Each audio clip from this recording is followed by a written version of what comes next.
Okay, so welcome to part 2 of the soccer ball tutorial. In this tutorial we're going to continue developing our soccer ball asset, and we're going to do something a little bit unorthodox with it now. We're going to turn it from being this impossibly perfect regulation style, quite familiar looking soccer ball to something a little bit more abstract. In my mind, we're going to make it a bit more like a jungle soccer ball. So we're going to take that theme of jungle and reinterpret the feel of the asset to better reflect that term. So in my mind, if you were going to say jungle soccer ball, I would expect it to be a little bit less geometrically perfect, so a little bit sort of off the hip and bespoke, made by hand,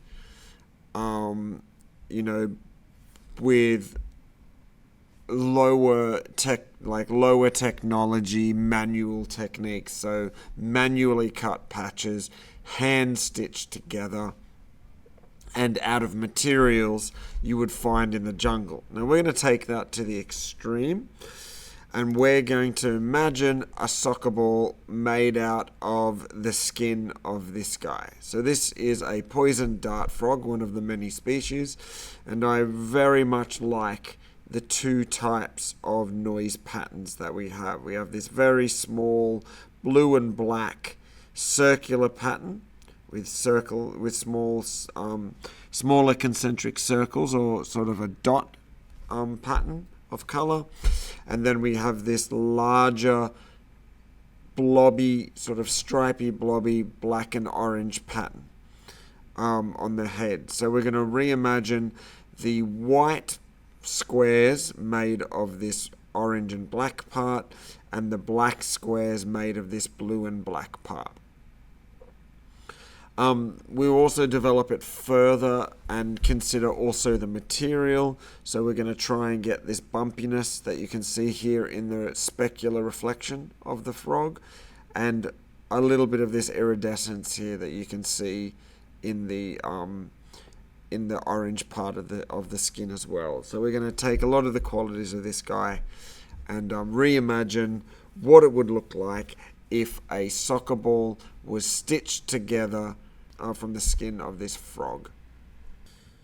Okay, so there are essentially two parts to this tutorial. One is to make the geometry in these patches appear less regular.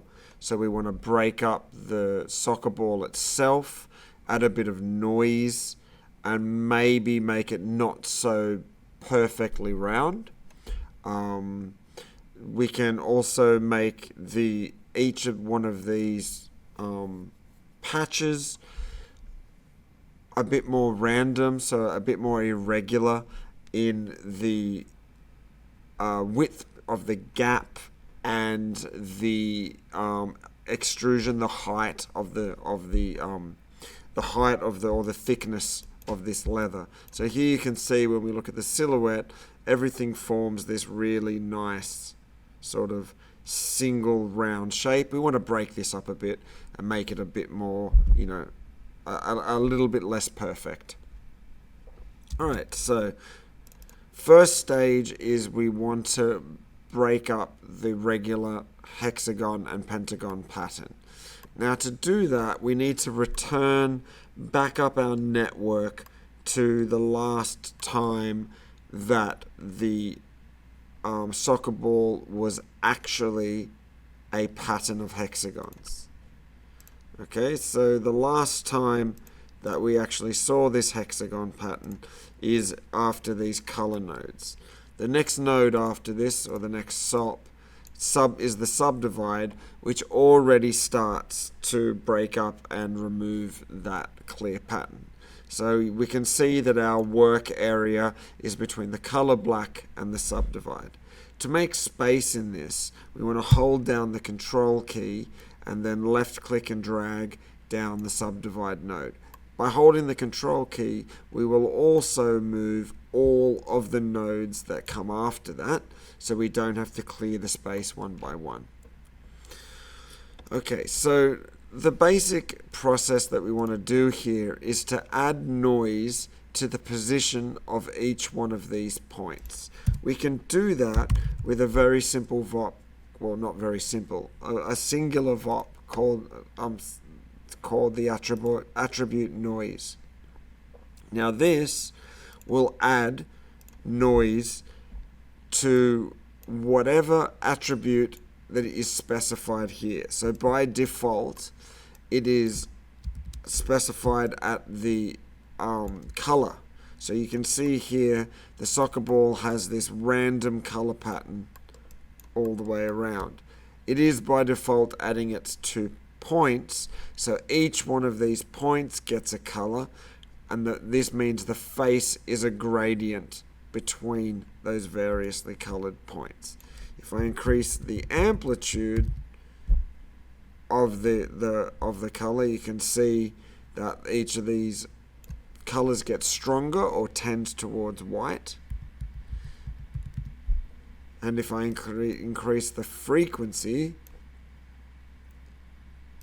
or the element size, you can see that we have a wider variation across all of the different vertices. Making their size larger, we have less variation. Making it smaller, we have more variation. So those are the two principles we want to keep in mind heading forwards. I'm just going to reset everything back to the default, and we're going to change the attribute to P. We don't want to disturb the color, we want to disturb the point position. Now immediately it goes crazy, and you'll also see that it moves away from the center because the amplitude is too high and the noise isn't centered. So let's first center the noise. By centering the noise, it means as we adjust the amplitude, the ball won't wander off or wander away from the center of the scene. The second thing we want to do is choose the amplitude that we want, so we can get variation of the size of the patches without leading to extreme deformation to something that doesn't resemble a sphere. So this still is spherical without actually with having enough noise, so we get this very non-hexagon sort of pattern. I'm also going to turn off the grid here, just with this button up here, just so it doesn't get in the way. Scrolling down, we can now also play with the element size. This will give more control over the variation that we get in size, and you're basically just looking for a pattern that you think looks good. And I kind of like this, so my element size is about 0.3, and that gives quite a strong variation in the patch shapes. Moving down the network, just to see what this looks, we can see that our subdivide node is undoing a lot of the extreme shape work, mainly because the subdivide method, this open subdiv Catmull Clark, tends to smooth everything to be spherical. So it is spherizing our results. So I'm going to change it from this method to a bilinear subdivision. This bilinear subdivision will add subdivisions without smoothing, rounding, or changing the shape. It will, by doing this, we can now rely upon the ray SOP to return our ball to a spherical shape, to stop these little bits escaping. If you turn it to minimum distance, it will move the points whichever direction they need to go to intersect with the sphere. I'm going to now go down to the bottom of the node network and visualize the ArcGeo just to see what that non-uniform pattern looks like. And that looks a lot more jungle to me, and it also looks a lot more faithful to that you might have pelts of different sizes, and those different sizes now lead to radically different shapes. I mean, that one looks almost square, which is kind of cool. Okay, so now that we have deformed each patch, we might want to deform the overall silhouette of this soccer ball to also not be so perfectly spherical. So to do that, we want to modify the shape of the soccer ball after the ray has made it perfectly spherical. If we do it before, then this ray sop will simply undo any deformation and return it to being a spherical shape. So let's put down another attribute noise.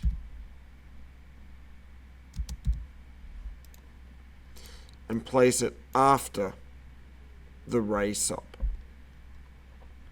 Now, at this point, we have two attribute noise sops, and it is a really good idea to start naming them according to what they do, because at the moment they do different things, and guaranteed if you open this scene at a later date, you won't quite remember what they do. You'll have to test them on and off to see the effect, and that can take time.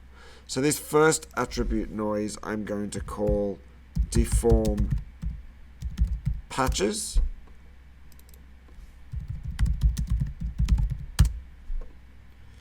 And this second attribute noise, I'm going to call this deform sphere. And let's visualize that. Once again, we have to change it from deforming the color and change it to deforming the point position. We want to center the noise and reduce the amplitude to something very small, 0.1. And we might want to make the element size something really large, so it doesn't move the individual points around, it moves the ball as a whole. And if you want to test it, you can turn it on and off, and then start tweaking your results. So I think 0.1 was the correct strength, but about 6 gives us a bit more unevenness, or perhaps even lower. 3 gives us a bit more of an uneven, blobby sort of shape. So always test it by enabling and disabling a node just to see what the creative and technical effect of a operation is. Okay, visualize the entire sphere once again. So come down and have a look at the finished result. Now we have a much less perfectly spherical but still usable soccer ball. I could imagine, a bunch of people kicking this around. A battered, used old or manually made soccer ball. So, and it looks a bit more interesting than a perfect sphere. Okay, the next area of perfection that we need to challenge is that all of these gaps are exactly the same amount, and all of these extrusion heights are exactly the same. Now these patches are made here in this for each, and they are made with this poly extrude. Now the poly extrude node doesn't allow us to customize per face the extrusion amount. We can manually change that in the for each loop. So every iteration of the loop, it extrudes a different distance. But we can also change it by using attributes on each face, which we can access with the local control and these scale functions. So by using the scale functions, we can embed in each face a multiplier which automatically changes the extrusion depth as it encounters each face. So each face basically knows how much it should be extruded. Alright, to do this, we want to again return to the point, the last point, where each face was a single polygon. So again, we need to make a bit of space between the deform and subdivide, but this time we want to put down a primitive VOP. It needs to be a primitive VOP because this poly extrude is a primitive operation. It's extruding faces. So the attribute which controls that extrusion has to live on the primitives. Straight away, let's rename this and let's call this add scale. Actually, we'll call it add extrude scale. And we'll dive inside. Basically, all we want is a randomized scale function per face. So we can use a random generator, which takes the primitive number, so the number of each primitive, and outputs a random number as a result. We need to bind the result of this to a new attribute or a new parameter. And so we put down a bind export, and we need to give this export a name. And we'll call this extrude scale. To have a look at what we've done, we can come over here to our geometry spreadsheet, and then we can come over here to the primitives, and we can see that now every face has a number between 0 and 1. Now this is probably a bit extreme. We wouldn't want to reduce the extrusion to 0, and we might want a few of them to be more than 1. So we're going to add we're going to put in a simple add constant to lift that total range of values. So the minimum is 0.5. So we'll add 0.5, which makes it go from a range between 0.5 and 1.5. So just to repeat, we started off with a range between 0 and 1. If we add 0.5 to every result, we now change that range from 0.5 to 1.5. Let's have a look at what this does. So if we come back down to our for each loop, and then we jump to our poly extrude, we can add the scale function to both the distance and the inset that we are using here. So we will grab distance and inset and change this to multiply against the extrude scale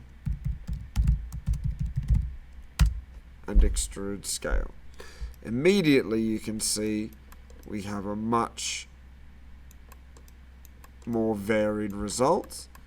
And if we come to our out geo, you can see now we have a much more broken up silhouette that isn't perfectly spherical anymore, and we have some larger gaps and some thinner gaps. If you want to increase the difference, you can increase the magnitude of the inset and that will now increase that difference across those gaps. There you go. So there's a very large one.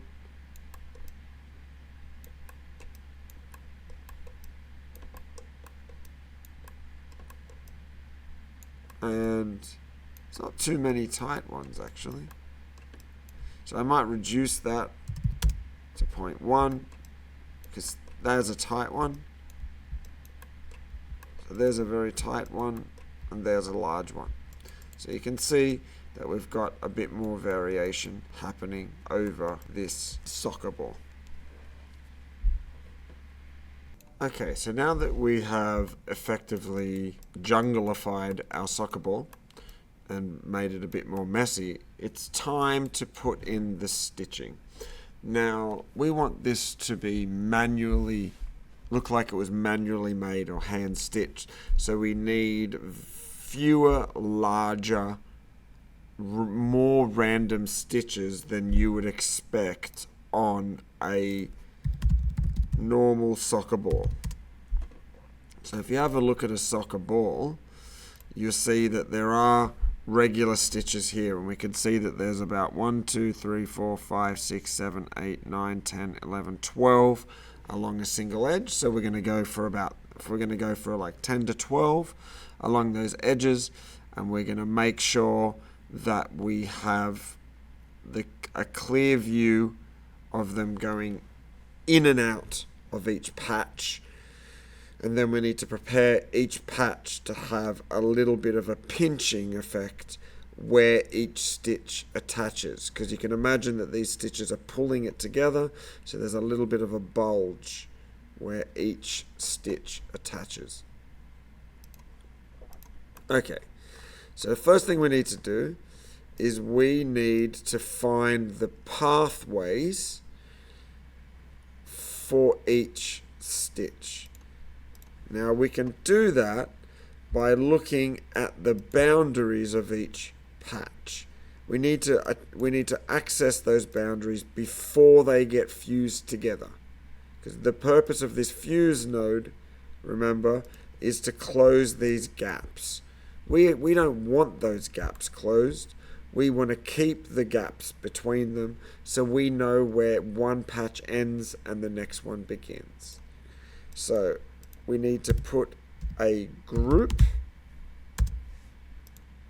sop down, drag it out to a separate stream.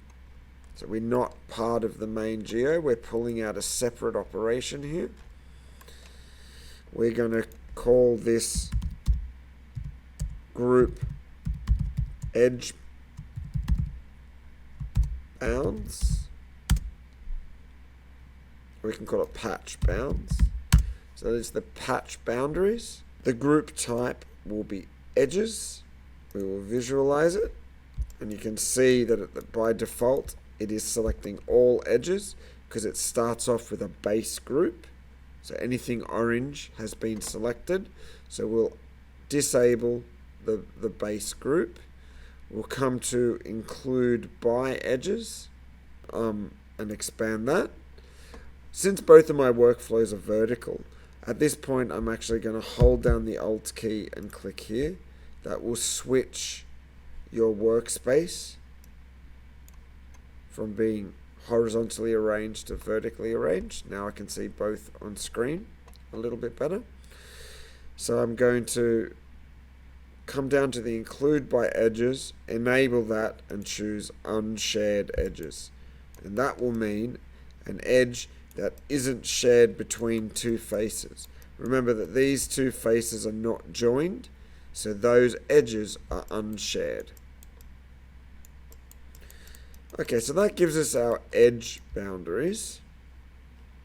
Let's rename this and call this find edges. Then we want to convert this group from edges to points, and we actually use a group promote. We want to promote from our group of patch bounds to points. You can see that it has now gone from having the edges highlighted to just the points. Okay, so now that we have found the point boundaries, what we want to do is we want to use these point boundaries to define the set of geometry we want to keep. Basically, we want to delete all of the faces or all of the primitives except for the edges along the boundary. So to do that, we first need to unroll the geometry. And what that means is we want to separate edges from their faces, which define them.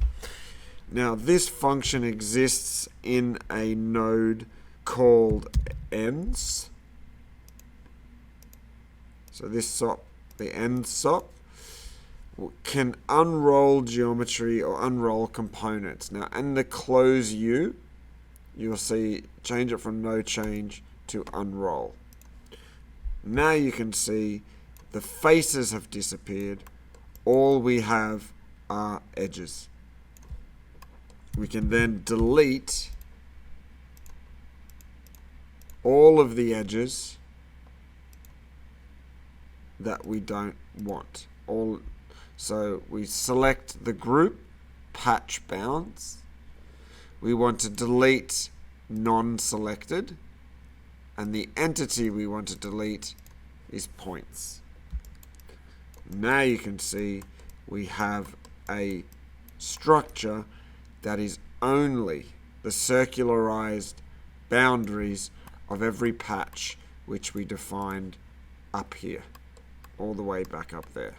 Okay, so we're still not quite done.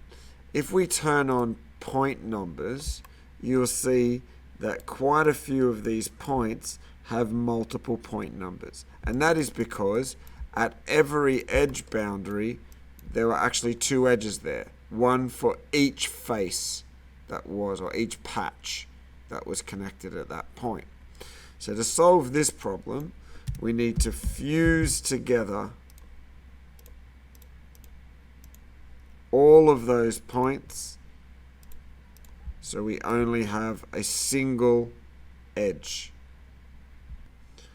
So let's turn on the points so we can see what we're dealing with. So each one of these blue dots is going to represent the location of a stitch. So to do this, we need to put down a copy to points SOP. And you can see that this SOP has two inputs. Firstly, the primitives to copy, and secondly, the points to copy to. Well, we have the points we want to copy to, so we can connect that directly up. What we need to now have is a primitive to copy, which is a stitch.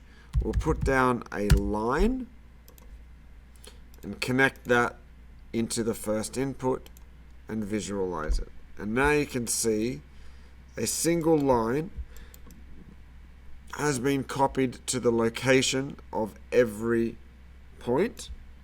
The problem with these lines is that they are too large and they are facing the wrong direction. So the first point we can solve here on the line SOP.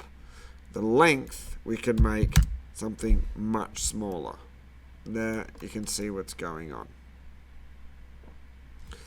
The second problem now is that they're facing the wrong direction.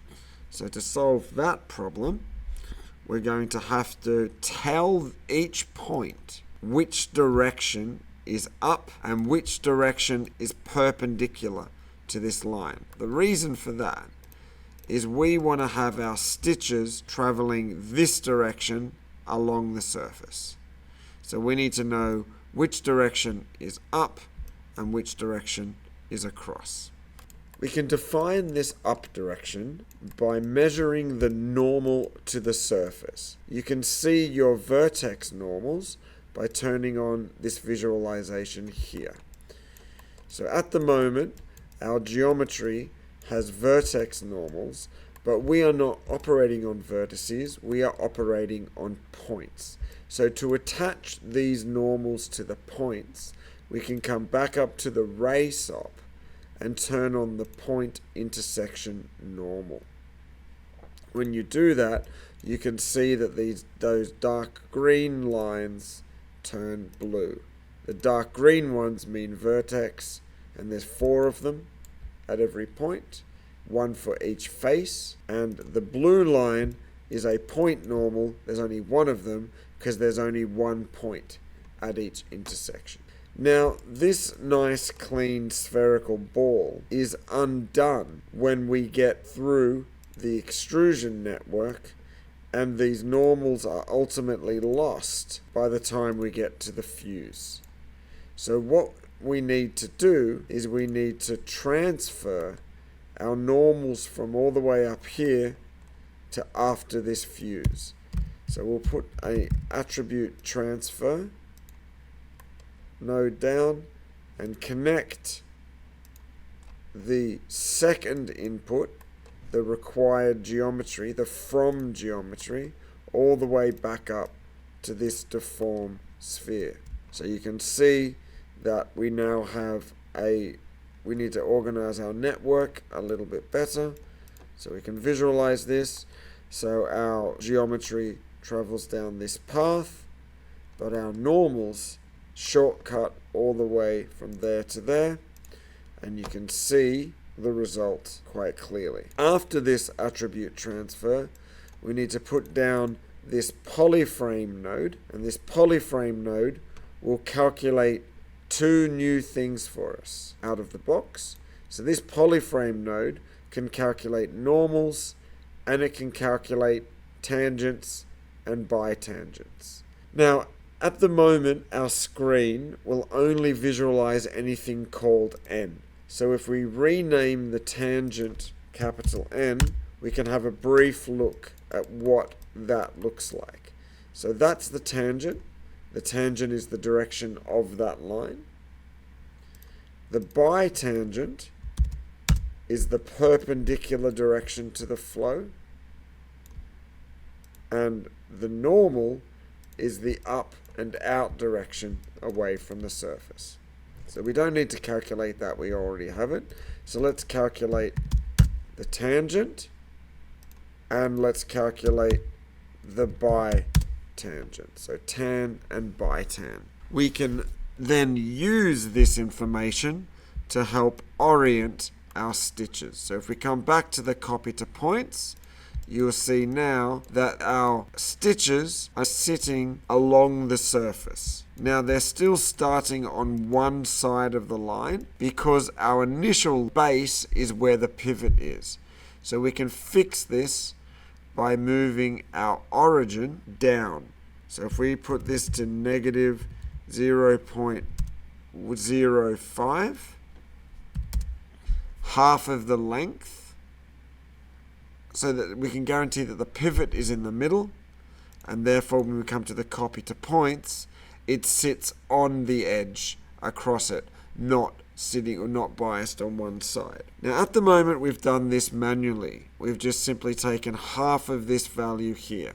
To automate that process and link those, we can copy this parameter and then paste it in here as a relative link.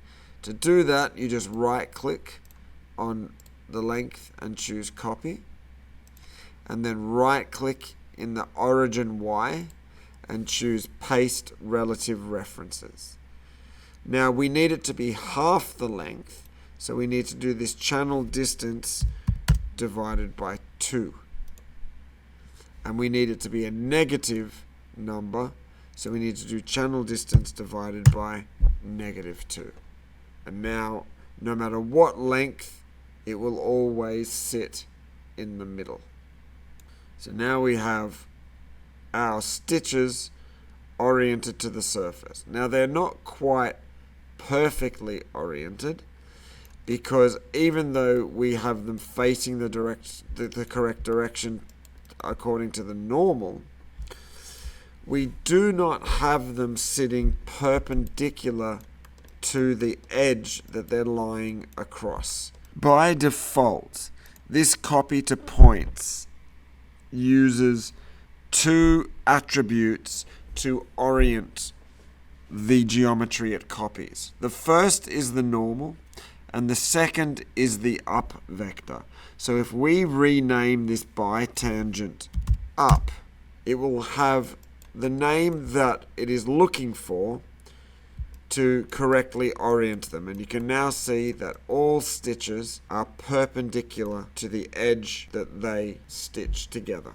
If you want to see what this looks like on the soccer ball, we need to merge these two together, the out geo and the copy to points, and visualize that. Now, initially you will not see any of the stitches because they're on the inside, and that's because the edge that we have been using is the lowest edge, and these patches are extruded out. We can fix this by adding a transform to the polyframe and scaling up or scaling out the stitches. Now this is going to be a very small amount, so it'll be something like 1 or 2%. So 1%, there you go, 1.5%. There we have our stitches sitting across those divides. We can also notice that our stitches are far too long, so we can come back to this line and scale the length down to be something like 0.05, which should give us enough length to cover the gap without being excessive. Now each one of these stitches needs to be a piece of geometry so we can see it. So we're going to put down a poly wire. We need to now control the thickness of that, so this wire radius can be put to something like 0.005, and there you go. So now we can see this solid tube stitching our patches together. Now I kind of like this really rough look. We could probably do with a few more of them. So basically we get as many stitches as we have points in this frame. If we visualize the points, so if you visualize the polyframe node and then visualize the points, we can see that we don't have many on each line. We can resample this line to get more. And at the moment now I have 1.1 new vertex every 0.1 units. It's by default. And if we come back to the soccer ball and disable our points, you can see that this is probably much more like it. That's what we want. We want to see this. We want to see this stitching. Now, if you get close, you'll see that they're actually cubes. They're actually blocks, and that is going to be important because when it renders, we want them to be round, to be threaded. So we need to make sure that we subdivide them at render time. We don't want to subdivide them now because that will lead to a lot of geometry, a lot of unnecessary geometry. And we want to keep this scene as light and as interactive as possible. You can see how quickly it moves and interacts with me scanning around. And we don't want to slow this down because as you slow the interaction down, you will slow your performance down. Okay, so we've achieved a soccer ball with stitching, and we have a good starting point in the randomness of the soccer ball, but the stitching is looking very regular and even. The look we're going for is for this to be a handmade soccer ball, and if this was stitched by hand, you wouldn't see this regular even pattern all the way around. You also might see an unusual clumping in various areas, and the width of the stitching would also be random, where each stitch enters and leaves the soccer ball at a different point. So we need to achieve randomness there on 3 areas: randomness of position, randomness of length, randomness of angle. If it was hand woven and hand stitched, they wouldn't all be parallel. So most of this work is going to be done on the points. So let's make some room between the resample node and the transform node to start working on the points that we are copying the stitches onto. Remember, the more points we have, the more stitches we'll get. So let's increase the density by a factor of 4 to put the length in the resample to 0.025. This gives us a healthy excess of points, which we can then delete randomly to produce gaps and some clumping. So put down a delete SOP. We want to delete non-selected points by range, and we can do 1 of 5 to start with. And let's have a look at that. There's some pretty sparse areas, so let's go down to 1 of 4, and that's looking a lot better. We've got some clumping here, we've got some patterning where there's double stitches, and we've got some areas where there's single stitches. So there's a good variation here across the soccer ball. It's not truly random, they are still evenly spaced, but we can fix that with the next step by adding variations of width, size, and rotation, which will break up the regularity of the pattern. Okay, so the next thing we want to add to the points is a randomness of size. So let's put down a attribute randomize, okay, and we will, by default, you can see it generates a random color. So each point now is getting a random RGB value, and that point color is being inherited to the stitches across this copy to point. So this copy to point will take any attributes that the points have and give them to each line, thereby giving it to each stitch. So we don't want to have a random color, but we do want to have a random scale. Now this scale is a 3-dimensional attribute. It's a vector, x, y, z. And we want to set the minimums to 0.5 and the maximums to be about, actually make it 1.5. So let's have a look to see if we can see this working. And there, by selecting the polywire, you can see that we get random variations now in the size of the stitches. Now this will pay dividends a lot more in a few seconds, because we will eventually replace these straight lines with a curved line, because the stitch should be a round stitch. It should be a curved arc as it goes through the soccer ball.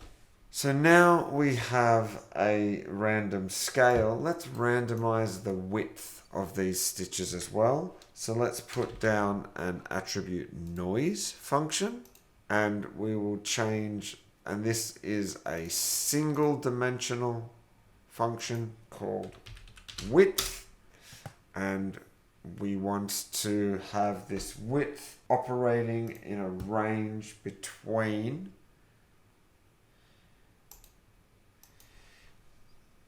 0.005, because they're very small, and 0.015.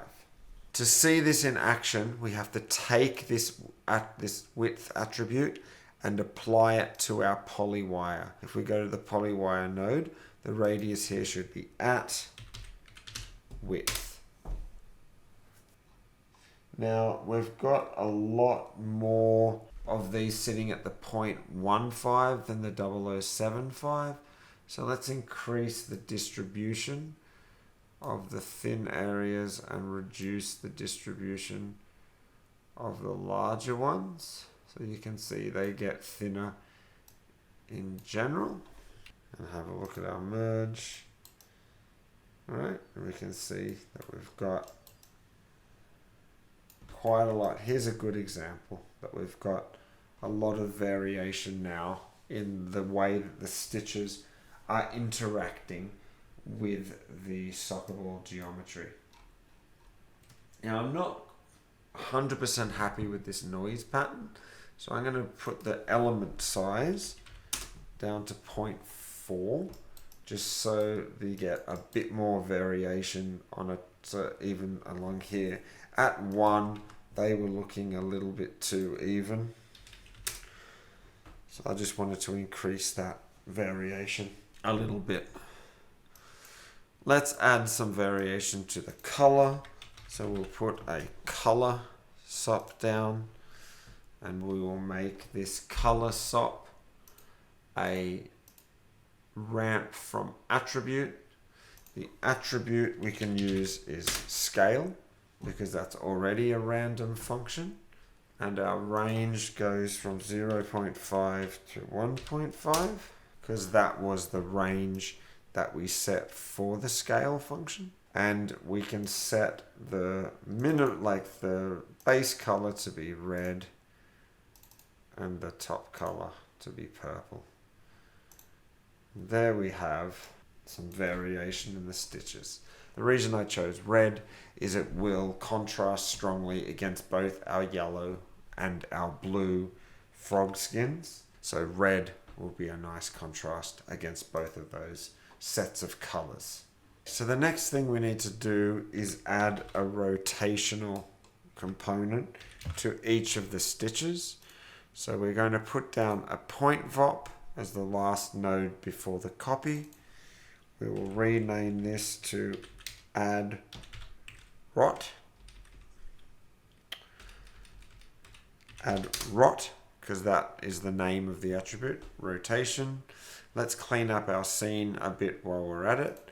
We'll do this to color noise,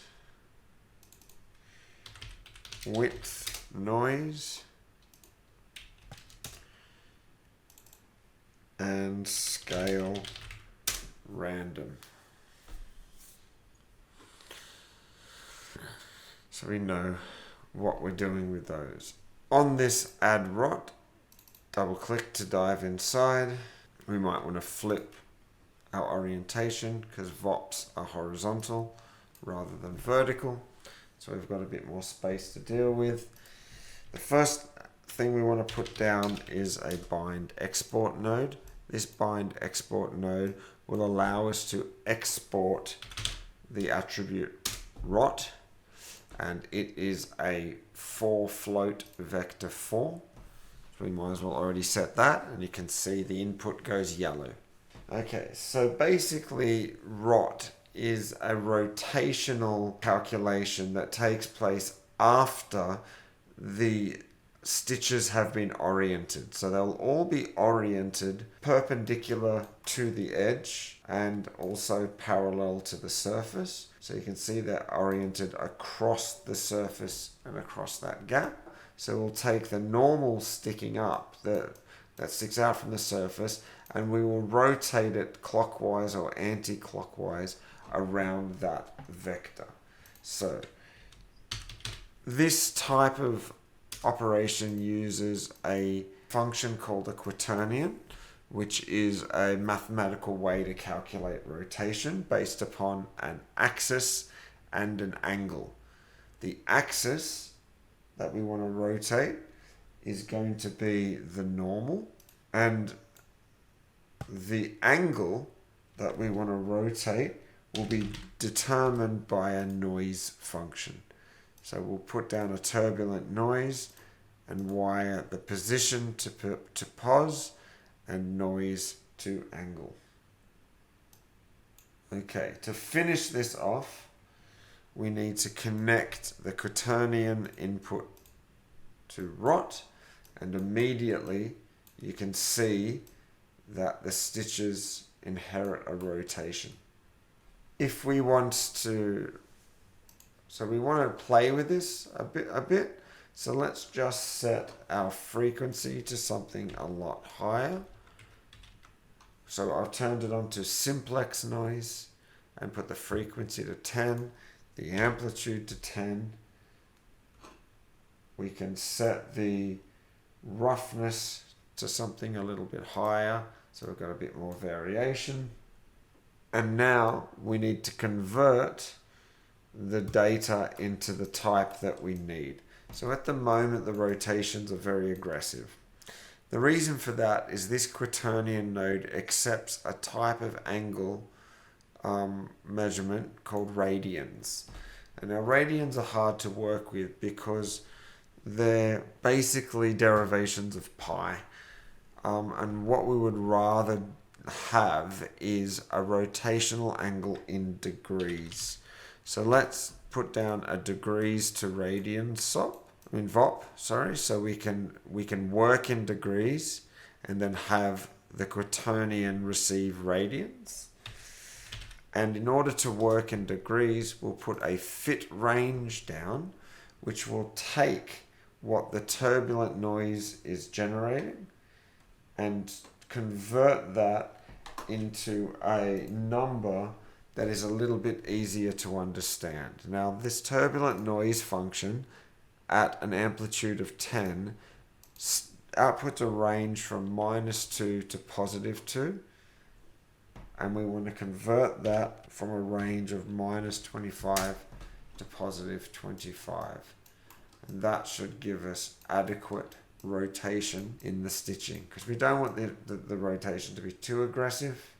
We want there to be a little bit of variation, but not so much that it doesn't look like stitches anymore. Now here we're starting to run into a problem. You can see here that the ends of the stitches are showing in various places over the model. You can see it here. So we now need to replace this straight stitch with a curved one. So this comes down to the line that we have here. So let's disconnect the line and delete that, and we're going to put down a circle. We want the type to be a polygon and connect it, and we want to match the scale we had before, which was 0.05. So now you can see this is copied circles, but they're oriented the wrong way. So we want to orient them to the YZ plane. And we don't need 360 degrees. We only need 180. And in order to see that, we need to open the arc. Now, it's not quite what we want. So we need 180 degrees, but they're rotated 90 degrees off axis. So the easiest way to fix this is to put a transform down and put a 90-degree rotation so they're facing the right direction. We can also see that they're arcing up a little bit too much, so we might scale down the Y factor to 0.2, which will flatten out the stitches a lot. Now the scale seems to still be a bit big, so let's put it to 0.025, and there, that looks good. So we've got this arc, we've got round stitches, and we have got a lot of variation across the surface. The final part of this puzzle is to look at how the stitches interact with the leather patches themselves, or the frog skin patches. If you have a look at a leather stitch pattern, you'll see that where the stitch enters into the material, it pulls it slightly inwards. So you get these mountain range pattern because it picks up an important lighting highlight. You can see here at the base of every stitch. Now, we pretty much have everything we need to do this. It's simply a matter of getting the information that we have in the correct location where we need it. So the first thing we need to know is we need to tell all of the points on the patches how close they are to a stitch. Now we can do that very simply by transferring an attribute from the stitches to the leather patches with a radius around that. So we need to put down an attribute transfer. And this attribute transfer should come from the transform one, because that's the last node that we need. That has the position, the correct positions. If we take this delete SOP, for example, it won't have that scale function. So we need to have that transform scale, and we want to transfer before this out geo. So we plug that into there. So we're taking the attributes from here and transferring them over. Now at the moment we don't have an attribute, so we're going to put down an attribute create one. We'll call the attribute stitch. So I just renamed the node add stitch. Call the attribute here stitch and give it a value of 1. We need to copy this node across and give the existing geometry the same attribute but with a value of 0. So the incoming geometry here, and I'll just bring up a spreadsheet so you can see. This incoming geometry has a value of 0. These have a value of 1, so we want to overwrite the 0 values with this 1 value based upon proximity. Now we don't need to do any primitive transfers, and we only want to transfer this stitch attribute. The conditions of this transfer dictate the look of the effect. We want the distance threshold to be 0 and the blend width to be something very small. Let's start with 0.05 and see how that travels for us. Now you can visualize this to know that you're on the correct track. So if you put down a visualize node and you have a look at that on this visualizers tab, we can tell it to visualize the attribute stitch, and there you can see the stitch pattern that our work is going to generate. The second piece of information that we need to transfer along with this stitch weighting is the position that all of these vertices or these points are going to move towards when they fall within the influence radius. These positions are the actual point positions from the stitch edge. So we need to preserve these positions as a new attribute called something other than the default P, because this attribute P is already occupied. The points can't occupy 2 places at the same time. So we can get around this by effectively renaming the P attribute as a stitch P attribute. So on the attribute create coming into the attribute transfer, I've created a second attribute by clicking on this plus. We have made this a vector, and we're going to assign the value of P for the X, Y, and Z components of the vector. So Px, Py, Pz. We now need to transfer this attribute as well as the stitch by the same radius. So now you can double check on your geometry spreadsheet that each point has a stitch value and an associated stitch vector, or a position to head towards. We can apply both of these using a VOP. This VOP will tell all of the points, or displace all of the points in our influence radius towards our stitch P value. So we'll rename this deform patch edges,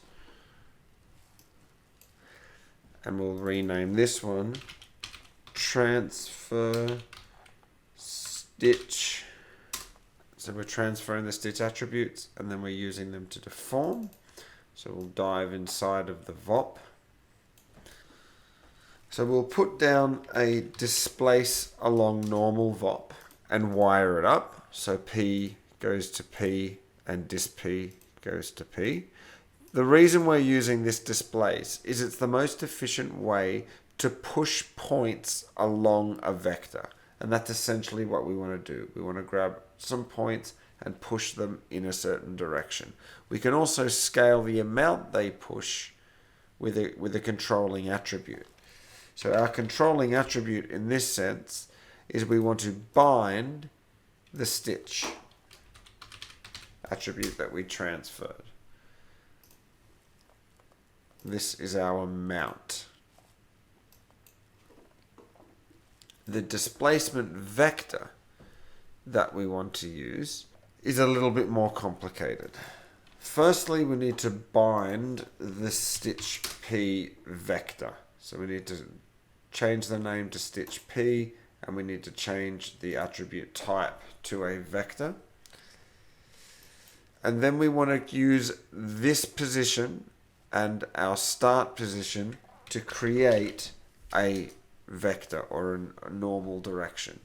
You do this by subtracting one position from the other to get a vector direction. And immediately you can see that this displacement node is pushing the edge vertices, or the corner vertices, towards the goal, which is the P. Now, jumping back out to the main level, we can visualize this along with our stitches. It's a little bit hard to see, so we might put a subdivide node down on our stitches to see them as round. You might find that the geometry goes black. To solve this, we need to promote the color attribute on the soccer ball side from a primitive attribute to a point. Houdini has a problem when you have the same attribute name as a primitive and a point. On this side, it's a point attribute. You can see it here. And on this side, previously, it was a primitive attribute. And Houdini doesn't like that mixing. So we just need to conform both of them as points before they merge, and then it will behave normally. Okay, so we can see that we have a displacement result, but the effect is kind of subtle. And it looks a lot more in line with the reference that we looked at, with very neat, sort of well-made stitching. We want to go for a much more extreme look than that. So we might rewire where we are getting our point positions from. So rather than taking them from this transform, we might take them from the actual stitch wires themselves. immediately you can see the result is much more aggressive. That is because each stitch now has many points that reach further out into the geometry to increase the influence area. We might further exaggerate this by coming back to our attribute transfer, the transfer stitch node, and changing the blend width to 0.06 on the conditions tab.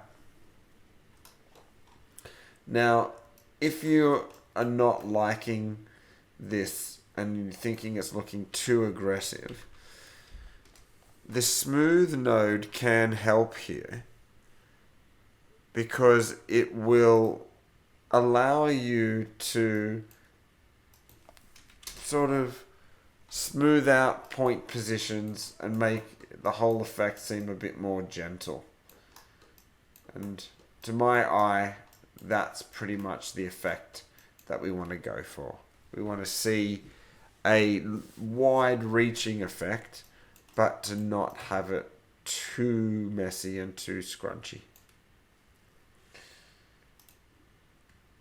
So it's a good time now to just jump back and review the work, and always take the time to step back every now and again and just look at your asset holistically and just to see how the whole thing's coming together.